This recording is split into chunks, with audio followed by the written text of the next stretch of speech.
Assalamualaikum warahmatullahi wabarakatuh. Saya Maduri Paradila Sadia dari KPI 2E dengan NIM akhir 188. Sebelum ditetapkan sebagai dasar negara, para tokoh bangsa merumuskan susunan isi dasar negara Indonesia merdeka. Beberapa tokoh juga menyampaikan gagasan dasar negara untuk Indonesia melalui rapat. Mereka adalah Muhammad Yamin, Insinyur Suparmo, dan Insinyur Soekarno. Ketika menyampaikan gagasannya, Insinyur Soekarno mengusulkan nama Pancasila sebagai dasar negara Indonesia.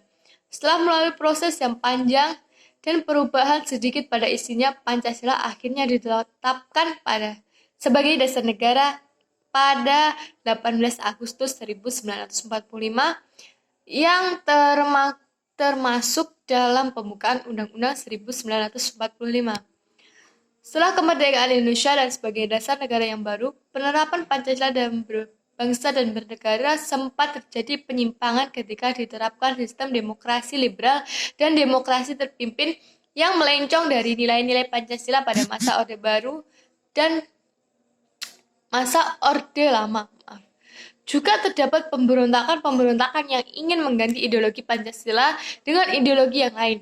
Pemberontakan 30 SPKI menjadi akhir dari cerita pemerintahan Orde Lama sebelum terlanjut ke Orde Baru. Pada masa Orde Baru, awalnya nilai-nilai Pancasila diterapkan secara murni dan konsekuen dalam setiap aspek kehidupan masyarakat Indonesia dengan konsep demokrasi Pancasila.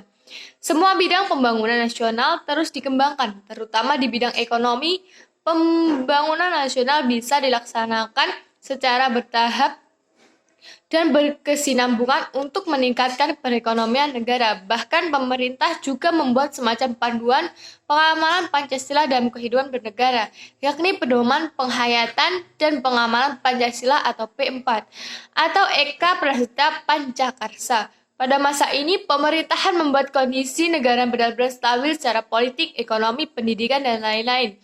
Namun penyimpangan terhadap nilai-nilai Pancasila juga terjadi, seperti KKN, pembangunan yang tidak merata, kebebasan pers dikekang, penyulikan orang-orang yang berseberangan secara politik dengan pemerintah, dan lain-lain. Akhirnya gerakan reformasi 1988 yang mengakhiri kekuasaan Orde Baru.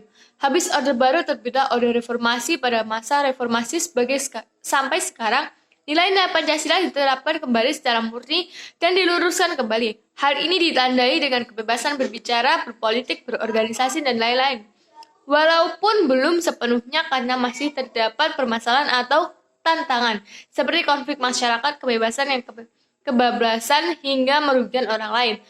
Kita masih mengusahakan penerapan Pancasila dilakukan secara sungguh-sungguh demi Indonesia yang lebih baik lagi. Sekian dari saya, bila ada salah kata mohon maaf. Wassalamualaikum warahmatullahi wabarakatuh.